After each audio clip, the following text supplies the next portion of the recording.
ஹரிநாராயண துரித நிவாரண பரமானந்த சதாசிவசங்கர் நாள் என் செய்யும் வினைதான் என் செய்யும் என நாடி வந்த கோல் என் செய்யும் கொடுங்கூற்று என் செய்யும் குமரேசர் இரு தாளும் சிலம்பும் சதங்கையும் தண்டையும் சண்முகம் தோளும் கடம்பும் எனக்கு முன்னே வந்து தோன்றினேன்.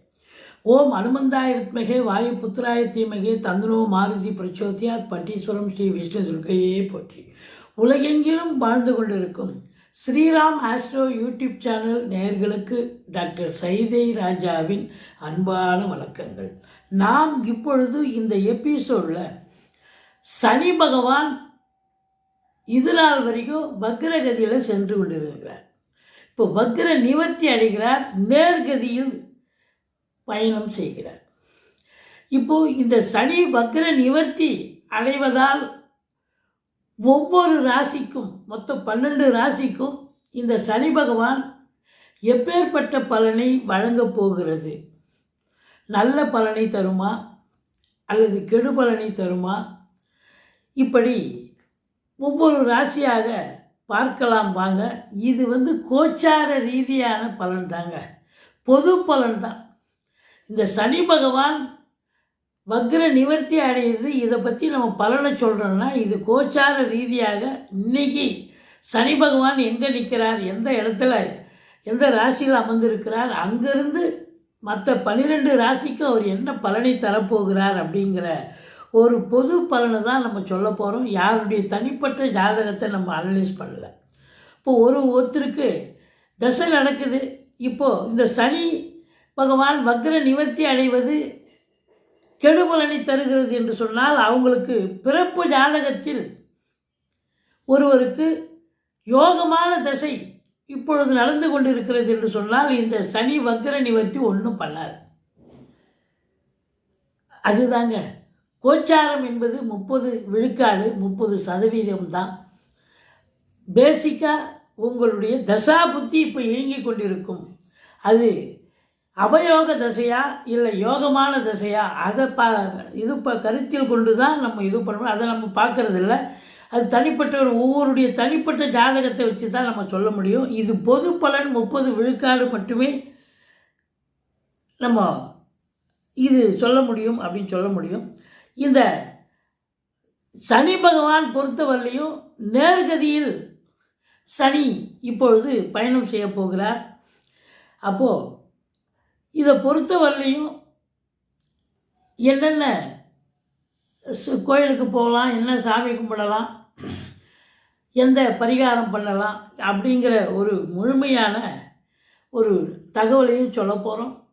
வேலை விஷயங்கள், தொழில் விஷயங்கள், குடும்பம் மற்றும் வருமானம் சம்பந்தப்பட்ட விஷயங்கள் அனைத்தையும் நம்ம சொல்ல போகிறோம்.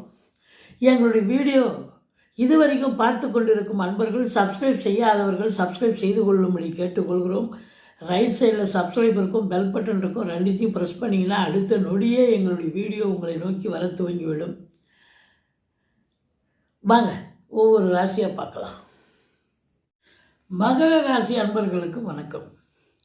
மகர ராசி காலபுருஷனுக்கு 10வது ராசி. சனி பகவான் ஆட்சி பெறும் வீடு. இப்பொழுது சனி பகவான் உபஜயஸ்தானம் என்று சொல்லக்கூடிய 3ஆம் இடம் மீனத்தில் அமர்ந்திருக்கிறார். குரு பார்வையில் வேறு இருக்கார். கடகத்தில் இருக்கும் குரு பார்க்குறார். இப்போது இந்த சனி பகவான் வக்ர நிவர்த்தி பெறுவது 25/11/2025 திருக்கணித முறைப்படி. இந்த சனி வக்ரம் பெறுவதால் இந்த மகர ராசிக்கு நன்மையா தீமையா? எப்பவுமே இந்த மகர கும்ப ராசிகளுக்கு ராசிநாதனான சனி வக்ரம் பெறுவது சிறப்பல்ல. வக்ர நிவர்த்தி பெற்று நேர்கதியில் செல்கிறார் என்று சொன்னால் சூப்பர் அப்படின்னு சொல்லணும். அதுவும் 3ஆம் இடத்துல இருக்கார், இன்னும் சிறப்பான ஒரு அம்சம் அப்படின்னு சொல்லணும். இதை பொறுத்தவரையிலையும் பார்த்தீங்கன்னு சொன்னால், கடந்த காலங்கள் இந்த 5 மாத காலமாக இந்த மகர ராசிக்கு சரியான டார்ச்சர், நிறைய பிரச்சனை, நிறைய சோதனைகள், நிறைய இடர்பாடுகள், இன்னல்களை சந்திச்சிங்க. ஏன் அப்படின்னா, சனி பகவான் வக்ரகதியில் இருந்தால் முன்வீட்டு பலனை செய்தார். அப்போ 2ஆம் இடத்தில் இருப்பதாக ஐதீகம். அப்போ 2ஆம் இடத்துல இருப்பதாக ஒரு ஐதீகம் அப்படின்னு சொன்னால், ஏழரை சனியினுடைய தாக்கம் உங்களுக்கு இருந்தது. உங்களை பொறுத்தவரையிலையும் பார்த்தீங்கன்னா குடும்பத்தில் பிரச்சனை, குடுக்கல் வாங்கலில் பிரச்சனை, இப்படி எல்லா இடத்துலையும் உங்களுக்கு பிரச்சனை. தொழிலில் பிரச்சனை இருந்ததுங்க. முதல்ல தொழிலில் பிரச்சனை, கடன் காட்சிகள், வருமானம் சரியாக வரல, தொழிலில் கடன் காட்சிகள் இருந்தது. அதே நேரத்தில் உங்களுக்கு பார்த்தீங்கன்னு சொன்னால் உங்கள் சொல்லுக்கும் செயலுக்கும் மதிப்பு மரியாதை இல்லாமல் இருந்தது. கொடுக்கல் வாங்கல் பிரச்சனையாக இருந்தது. இப்படி ஏகப்பட்ட பிரச்சனைகளை சந்திச்சிங்க. வேலை பார்க்குற இடத்துல அசிங்க அவமானங்கள் சந்தித்தீர்கள். தொழில் பண்ணுற இடத்துல டார்ச்சர், டென்ஷன் அனுபவித்தீர்கள். ஆனால் இப்போது உபஜயஸ்தானத்தில் அவர் சனி பகவான் இருக்கிறதால, அதுவும் குரு வேற பார்க்குறார். அது நம்ம 1.25 வருஷத்தினுடைய பலனை நம்ம சொல்ல போகிறோம். இந்த 1.25 ஆண்டு அப்படின்னு பார்த்தீங்கன்னு சொன்னால், இப்போ சனி நேர்கதியில் மீனத்தில் 1.25 வருஷம் இருப்பார். அப்போ இந்த சனி வக்ர நிவர்த்தி பெறுவதால் இந்த மகர ராசி அன்பர்களுக்கு நல்லதா? மகர ராசியில் என்னென்ன நட்சத்திரம் இருக்குது அப்படின்னு பார்த்தீங்கன்னா, உங்களை பொறுத்தவரையிலையும் உத்திராடம் 2, 3, 4 பாதங்கள், திருவோணம், அவிட்டம் 1, 2 பாதங்கள் உள்ளடக்கியது. சரி, கடந்த 5 மாத காலமாக உங்களுக்கு சனி பயிற்சி ஆகி ரொம்ப நல்லதுங்க, உங்களுக்கு 3ல் போனாருன்னு மார்ச் மாதம் சொல்லியிருப்போம், இது நடந்தது சொல்லியிருப்பாங்க. ஆனாலும் ஒரு சில மாதங்கள் தான் உங்களுக்கு ஒரு நல்லது நடந்த மாதிரி இருந்தது. அது நடந்ததோ இல்லையோ, ஒரு சந்தோஷத்தில் இருந்தீங்க. உடனடியாக அது மழை விட்டு தூவானம் விடாத குறையாக அவர் சனி வக்ரமானதால் மறுபடியும் ரிவர்ஸ் பழைய கதை உங்களுக்கு நடந்தது அப்படின்னு சொல்லணும். இப்போது 3ஆம் இடத்துல சனி இருக்கிறது, உபஜயஸ்தானத்தில் இருக்கிறது சிறப்பாக அப்படின்னா கண்டிப்பாக சிறப்பு. தொழில் ரீதியாக, உத்தியோக ரீதியாக சாதிக்கக்கூடிய காலம் ரொம்ப அற்புதமாக இருக்கும். வேலையில் இடமாற்றம் ஒரு சிலருக்கு ஏற்படும். குடும்பத்தில் சுப நிகழ்ச்சிகள் நடத்தக்கூடிய அமைப்பு இருக்குது. வெளியார் சுப நிகழ்ச்சிகளுக்கு செல்லக்கூடிய நிலை. தொழிலில் இதுவரைக்கும் மந்த தன்மை இருந்திருக்கும். இப்போ சூடு பிடிச்சி நல்ல சம்பாத்தியத்தை பார்க்கக்கூடிய காலம் அற்புதமாக இருக்க போகிறது. அதே நேரத்தில் உங்களுக்கு பார்த்தீங்கன்னு சொன்னால், தொழில் ரீதியாக இது நாள் வரைக்கும் இருந்து வந்த பணிச்சுமை, தொழிலில் லெபோரியஸ் ஒர்க்கு இதெல்லாம் இருந்துச்சு. இப்போ பார்த்தீங்கன்னா ஓரளவுக்கு கொஞ்சம் ஃப்ரீனஸ் கிடைக்கும் அப்படின்னு சொல்லணும். கொடுக்கல் வாங்கல்லையும் கொஞ்சம் ஃப்ரீனஸ் இருக்குது. நமக்கு வர வேண்டிய காசு சேரும் அப்படின்னு சொல்லக்கூடிய ஒரு அமைப்பு. அஃப்கோர்ஸ் ராகு 2ல் இருந்தாலும் உங்களுக்கு பிரம்மாண்ட நாயகன்னு பேர். கொஞ்சம் பேசுவதில் தான் எச்சரிக்கையாக பேசணுங்க. மற்றபடி இந்த சனி 3ஆம் இடத்தில் இருப்பது கொடுத்து வைக்கணுங்க. 3ல் சனி ஸ்தான பலம்னு சொல்லுவாங்க. 3, 6, 11ல் சனி பகவான் அமர்ந்தால் அளப்பரிய பலனை வாரி வழங்குவார்னு. அப்போது இவ்வளோ நாளாக சனி கெடுத்தார், அவர் வக்ரமாக இருந்ததால். வக்ரம் மீன்ஸ் செயலற்ற தன்மை. இப்போ நல்லது செய்யலை இந்த வக்ரமாக இருக்கிற காலத்தில். இப்போது பார்த்தீங்கன்னு சொன்னால் வக்ர நிவர்த்தி அடைந்து விட்டார். உங்கள் காட்டில் மழை இனிமேல் ஒரு அமக்கலமான ஒரு ஆரம்பம் வந்தாச்சு அப்படின்னு நிச்சயமாக நீங்கள் நம்பலாம். இந்த மகர ராசி அன்பர்களுக்கு ஒரு அமக்கலமான ஒரு ஆரம்பம், ஒரு ஆர்ப்பாட்டமான ஒரு ஆரம்பம். அதில் வெற்றியைத்தான் பறிக்கப் போகிறீர்கள், வெற்றி கனியைத்தான் பறிக்கப் போகிறீர்கள் அப்படின்னு சொல்லலாம். அதிலே குறிப்பாக பார்த்தீங்கன்னா, இது நாள் வரைக்கும் நீங்கள் ஒரு ரெஸ்ட்டு இல்லை, கோயில் குளங்களுக்கு போகல, எங்கேயும் ஒரு ஜாலியாக டூர் போகல, இல்லை வெளியில் ஒரு நல்ல சுப நிகழ்ச்சிகளுக்கெல்லாம் போக முடியல, ஒரு இதுவாக இருந்தீங்க அப்படின்னு சொல்லலாம். மனதளவில் உடல் அளவில் ஏகப்பட்ட பிரச்சனைகளை சந்திச்சிங்க. கடன் காட்சிகள் இருந்தது. இனி படிப்படியாக கடன் காட்சிகள் குறையும். உங்களுடைய முகத்தில் ஒரு தெளிவு பிறக்கும் அப்படின்னு சொல்லலாம். தெளிவில்லாமல் இருந்தீங்க, மந்திரிச்சு விட்ட மாதிரியே இருந்தீங்க. ஆனாலும் அதே சனி 3ஆம் பார்வையாக ராசியை பார்க்குறாரு. இப்போவும் மந்திரிச்சு விட்ட மாதிரி தான் இருக்க போகிறீங்க. 3ஆம் பார்வையாக பார்த்தா, 3ஆம் பார்வையில் 3ஆம் பார்வையாக பார்க்க முடியாது. இப்போ தனுசு தான் பார்க்க முடியும். மன்னிக்கணும், தவறாக சொல்லிட்டேன். அடுத்தது 3ஆம் பார்வையாக உங்களுக்கு 5ஆம் இடத்தை பார்ப்பார். 5ஆம் இடம் என்பது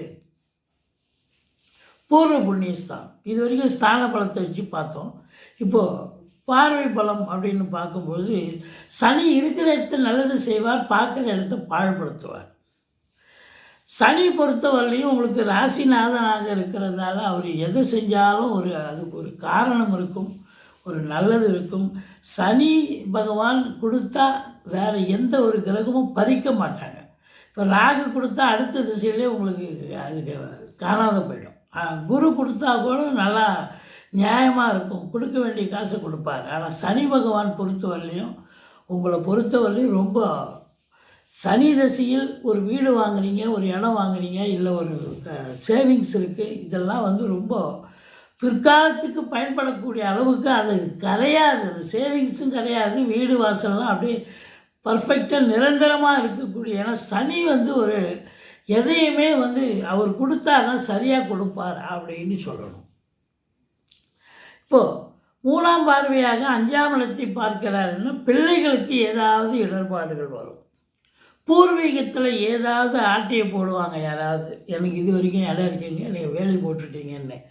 அங்கே போய் நீங்கள் டாக்குமெண்ட்டை எடுத்து போய் பார்த்து அவங்கக்கிட்ட பேசி தலைக்கு வர்றது தலைப்பாயிட போகும். சீட்டாட்டம், race, lottery, speculation, share market, online business பண்ணக்கூடிய அன்பர்களுக்கு இந்த காலகட்டம் ரொம்ப எச்சரிக்கையாக இருக்கணுங்க. ஏன்னா உங்கள் கை காசு இழந்துடக்கூடாது. அது மட்டும் இல்லை, மன உளைச்சலும் ஏற்பட்டுவிடும். அதனால் சிவனேன்னு இருந்துட்டிங்கன்னு சொன்னால் எந்த ஒரு பிரச்சனையும் இல்லாமல் போகும். மற்றபடி குழந்தை பாக்கியத்துக்காக நீண்ட நாளாக காத்துட்ருப்பீங்க மருத்துவத்தின் உதவியோடு. இப்போ இன்னும் பார்த்திங்கன்னா இன்னும் ஒரு 1.25 ஆண்டு காலம் குழந்தை பாக்கியத்துக்கான ஒரு தடை தாமதங்கள் இருக்குது. ஏன்னா 5ஆம் இடத்தை சனி பார்க்குறார், அந்த ஒரு நிலை ஏற்பட்டுவிடும். எச்சரிக்கையோடு இருங்க. குலதெய்வத்துக்கு கோயிலுக்கு போகணுன்னு நினைப்பீங்க, ஆனால் போக முடியாது. ஏதோ ஒரு காரணத்தால் தடுத்து நிறுத்தப்படும். இந்த சனி பகவானை நிறுத்திடுவார். அதனால் நீங்கள் மேக்சிமம் குலதெய்வ வழிபாடு பண்ணுங்கள். அட்லீஸ்ட் வீட்டில் இருந்தாலாவது போக முடியலையாவது வீட்லையாவது நீங்கள் வணங்க வழிவகை செய்து கொள்ளுங்கள் அப்படின்னு சொல்கிறோம். மற்றபடி உங்களுக்கு பூர்வீகத்தில் பிரச்சனை வரும்னு நம்ம ஏற்கனவே சொல்லிட்டோம். அடுத்தது 7ஆம் பார்வையாக 9ஆம் இடத்தை பார்க்குறார். தந்தைக்கும் உங்களுக்கும் கருத்து வேறுபாடு வரும். தந்தைக்கு தொழிலில் ஒரு பின்னடைவு ஏற்படக்கூடிய ஒரு தருணம். ரொம்ப எச்சரிக்கையாக இருக்கணுங்க. 9ஆம் இடம் அப்படின்னாலே பாக்கியத்தில் ஒரு தடை ஏற்படும், தாமதம் இருக்கும். ஏதோ உங்களுக்கு வர வேண்டிய காசு இன்னும் லேட்டாக வரும், அப்படி ஒரு நிலை இருக்கும். மற்றபடி வெளியூர் வெளிநாடு செல்ல விரும்பும் அன்பர்கள் தாராளமாக போகலாம். நீங்கள் அதில் ஒன்றும் குறையில்லை. ஆனால் உங்கள் தாஸ்தாவேஜிக்களை சரிவர எடுத்து செல்லுங்கள். ஆன்மீகத்தில் நாட்டம் இருக்கும் ஆலய வழிபாடுகள் செய்வீர்கள், நன்கொடைகள் வழங்கி மகிழ்வீர்கள் அப்படின்னு சொல்லணும். அடுத்தது சனி பகவான் 10ஆம் பார்வையாக 12ஆம் இடத்தை பார்க்குறார். யார் ஒருவனுக்கு சனி பகவான் 12ஆம் இடத்தை பார்க்குறதுன்னு சொன்னால் அவங்க வேலைக்கு உண்ண முடியாது, உறங்க முடியாது, பரபரப்பாக இருப்பாங்க, டென்ஷனாக இருப்பாங்க, தூக்கம் இருக்காதுங்க. முதல்ல ஒரு வேளை சாப்பிடலாம் கூட இருந்துடலாம், ஆனால் ஒரு நாள் தூங்கலைன்னா அடுத்த நாள் பார்த்திங்கன்னா என்னமோ மாதிரி இருக்கும் உங்களுக்கு. அதனால் தூக்கத்தை நீங்கள் சரியாக நீங்கள் அதை அடாப்ட் பண்ணிக்கணும், தூங்கணும். வேலைக்கு சாப்பிட முடியலனாலும் அட்லீஸ்ட்டு நீங்கள் ட்ரை பண்ணணும்.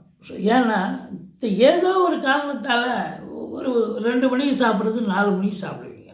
இப்போ உடம்பு ஒரு வயசுன்னு 40 வயசுனா கேட்கும். 40 வயசுக்கு மேலே இருக்கிறவங்களுக்கு ஒரு சோர்வு ஏற்படும் இல்லையா, லேட்டாக சாப்பிட்டா. அது சுகர் பேஷண்ட். இன்றைக்கி 50 வயசுக்கு மேலே இருக்கிறவங்க 50% ஆஃப் த பீப்புள் பார்த்திங்கன்னா சுகர் பேஷண்ட்டாக இருக்காங்க.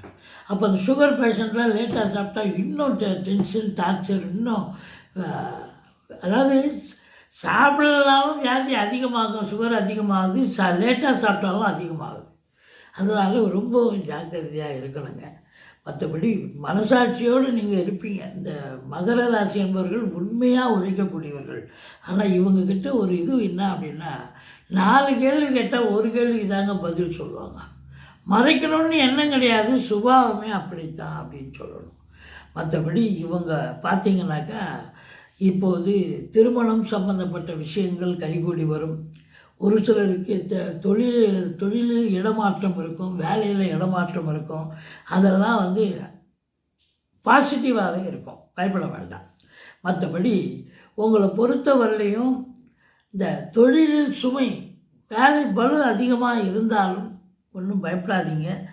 சகிப்புத்தன்மை வேணும். ஒரு சிலருக்கு ஃபீல்டே சேஞ்ச் ஆகும், என்டையர் ஃபீல்டே இந்த தொழில் இருந்தாங்கப்பா அந்த தொழிலை விட்டு வேறு தொழிலுக்கு போயிட்டாங்க அப்படின்னு சொல்கிற அளவுக்கு கூட ஒரு சிலருக்கு தொழிலில் மாற்றம், வேலையில் உத்தியோகத்தில் இடமாற்றம், எது நடந்தாலும் அது வந்து சாதகமாக இருக்கும். சரி, உங்களுக்கு கவுண்ட் டவுன் ஸ்டார்ட், அதாவது பெட்டர் டைம். இன்றைக்கிலேருந்து உங்களுக்கு பெட்டர் டைம் ஸ்டார்ட் ஆகிடுச்சு. 25/11/2025 அமக்கலமான ஒரு ஆரம்பம். சரி, ஏங்க நிறைய கடன் காட்சி இருக்குதுங்க, அதுக்கு என்னங்க வழி பண்ணுறது? கடன் காட்சி அப்படின்னு சொன்னால் நீங்கள் வந்து செவ்வாய்க்கிழமைகளில் செவ்வாய் ஓரையில் ஒரு பெரிய கடன் இருக்குது, ஒரு பைசாவும் கட்டவே இல்லைங்க, அப்படியே இருக்குங்க, 2 வருஷம் ஆச்சு கடன் வாங்கி, வட்டியும் கட்டல, அப்படியே இருக்குங்க அப்படின்னாக்கா அதுக்கு என்ன பண்ணுங்கள், நீங்கள் போயிட்டு ஒரு அமௌண்ட்டு ஒரு 5000மோ 10,000மோ எடுத்து போய் செவ்வாய் ஓரையில் டெபாசிட் பண்ணுங்கள், கட்டுங்க. அப்படியே மலை நீங்கள் கட்ட ஆரம்பிச்சிடுவீங்க. அது மட்டும் இல்லை, உங்களை பொறுத்த வரலையும் நீங்கள் உணவு தானம் பண்ணணும். நிறைய பேருக்கு சாப்பாடு வாங்கி கொடுங்க. இல்லாதவங்க எவ்வளோ பேர் இருப்பாங்க, இருக்கிறவங்களுக்கு வாங்கி கொடுக்காதீங்க. சில பேர் தானம் பண்ணுறாங்க அன்னதானன்ற பேரில். எல்லோரும் வந்து குண்டாலில் வாங்கிட்டு போகிறாங்க, சாப்பிடத்தான் போகிறாங்க, இருந்தாலும் இருக்கிறவங்களுக்கும் போய் சேருது, ஆனால் இல்லாதவங்களுக்கு போய் சேரணும். அதுதான் அங்கே அது கான்செப்டே. உணவு தானம் அப்படின்னும்போது உண்மையிலேயே அவன் ஒரு வேளை பசி போனவன் அடுத்த வேளை சாப்பாட்டுக்கே கதி இல்லாமல் இருப்பான், ஒரு பட்டினியாக கிடந்திருப்பான். அவனுக்கு நம்ம ஒரு வேளை ஒரு 4 இட்லி வாங்கி கொடுக்குறோம் அப்படின்னு சொன்னால் மனசார வாழ்த்துவாங்க. அதுதாங்க இருக்கிற தானத்திலேயே உணவு தானம் பெரிய தானம். அடுத்தது வஸ்திர தானம். இந்த வஸ்திர தானம் அப்படின்னு சொன்னாலே சில பேர் இந்த பார்த்திங்கன்னா ரொம்ப பாவர்ட்டி கண்டிஷனில் பார்த்திங்கன்னா ரொம்பவும் கிழிஞ்ச சட்டு, கிழிஞ்ச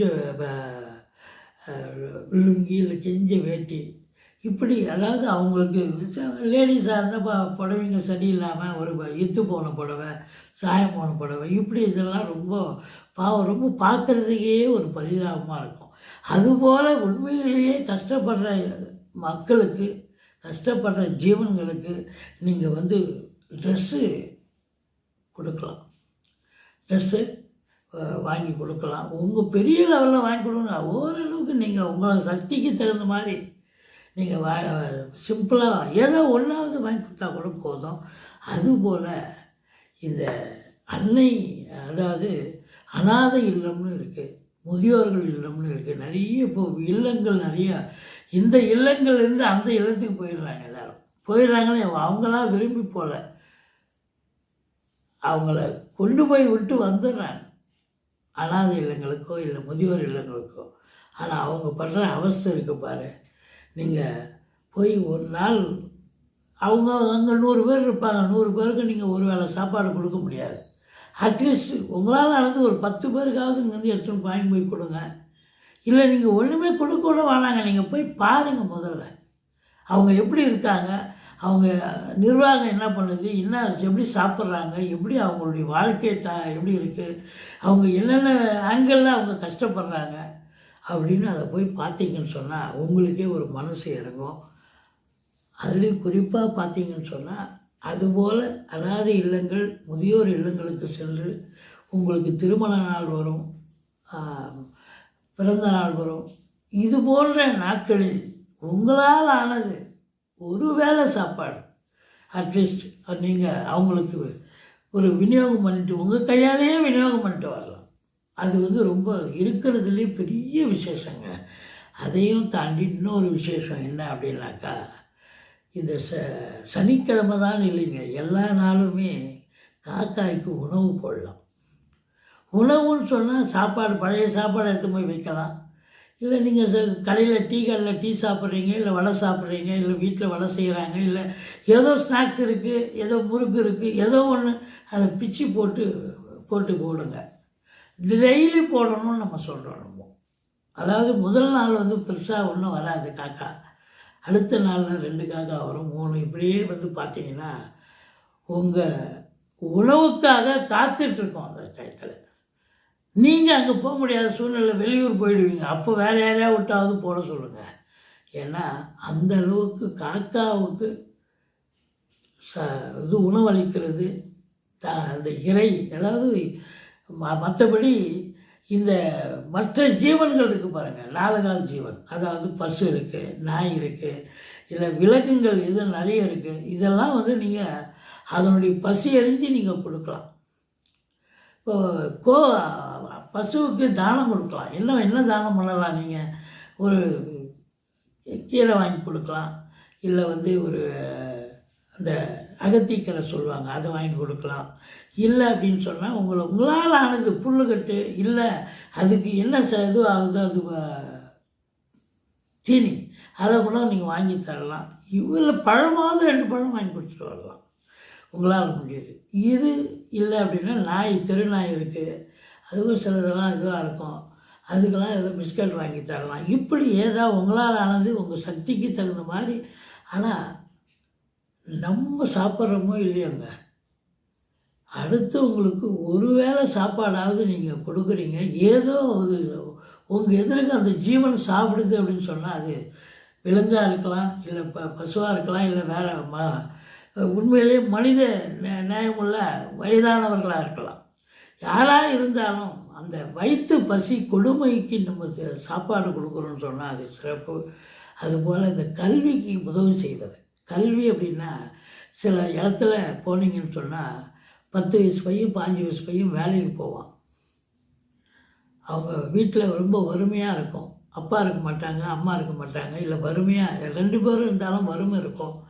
இதை வந்து அவங்களால அதை மேனேஜ் பண்ண முடியாது. பசங்களை வேலைக்கு அனுப்பிச்சி அதை ஈடுகட்டுவாங்க சம்பாத்தியத்தை. அதெல்லாம் நீங்கள் இது போய் பார்த்து அவங்களுக்கு தக்க உதவி செய்யலாம். அந்த பசங்களை நீங்கள் டேக் கேர் பண்ணிக்கலாம், எடுத்து படிக்க வைக்கலாம். கல்வி தானம் என்பது இருக்கிறதுலையே பெரிய தானம். சாப்பாடாவது ஒரு வேளை, அந்த ஒரு வேலையால் முடிஞ்சிடுது. ஆனால் ஒரு கல்வி ஒருத்தனுக்கு கொடுக்குறீங்க, உங்களால் வந்து ஒரு நோட் புக் வாங்கி தரீங்க, அது மாதிரி படிக்க வைக்கிறீங்க, ஃபீஸ் கட்டுறீங்க, ஒரு குல விளக்கை ஏற்றுறது. அந்த ஜெனரேஷன் மட்டும் இல்லை, அடுத்த வர்ற 3 ஜென்ரேஷன் அந்த குடும்பத்துக்கு அந்த ஜென்ரேஷனே உங்களை வந்து வாழ்த்துங்க. ரொம்ப சிறப்பான ஒரு விஷயம். உங்களால் முடியல, ஒருத்தர 4-5 பேர் சேர்ந்துங்க, குழு மாதிரி சேர்ந்துங்க, சேர்ந்து ரெண்டு ஒரு பசங்களை தத்தெடுத்து நீங்கள் செலவு பண்ணுங்கள். 4-5 பேராக சேர்ந்து ஸ்பான்சர் பண்ணுங்கள், படிக்க வைங்க. அதில் இருக்கிற ஒரு ஆனந்தம் எதுவுமே இல்லைங்க. சந்தோஷமான ஒரு விஷயம். இதில் இந்த இதுனாக்கா இந்த ராசி அன்பர்களுக்கு அமக்கலமான ஒரு ஆரம்பம் வந்தாச்சு. இனி நீங்கள் சாதிக்க போகிறீங்க, சரித்திரம் படைக்க போகிறீங்க. நீங்கள் வணங்கணும், தெய்வம் வணங்கணும்னு சொன்னால் ஆஞ்சநேயரை வணங்குங்க, அனுமன் சாலிசா சொல்லுங்கள். ஒரு 50 வயசுக்கு மேலே இருக்கிறவங்க மெடிடேஷன் பண்ணுங்கள், உடற்பயிற்சி பண்ணுங்கள். இதெல்லாம் நீங்கள் பண்ணிங்கன்னு சொன்னால் ஓரளவுக்கு நமக்கு சுகர் இல்லை பிபி இதெல்லாம் கண்ட்ரோலாக இருக்கும். உடம்புக்கு ஒரு தேக பயிற்சி, மெடிடேஷன் அப்படிங்கிறதெல்லாம் ரொம்ப தேவையான ஒரு விஷயந்தாங்க. மற்றபடி எங்களுடைய வீடியோ பிடிச்சிருந்தால் லைக் பண்ணுங்கள், ஷேர் பண்ணுங்கள், சப்ஸ்கிரைப் பண்ணுங்கள். மறக்காமல் சப்ஸ்கிரைப் பண்ணுங்கள். நன்றி. வாழ்க வளமுடன்.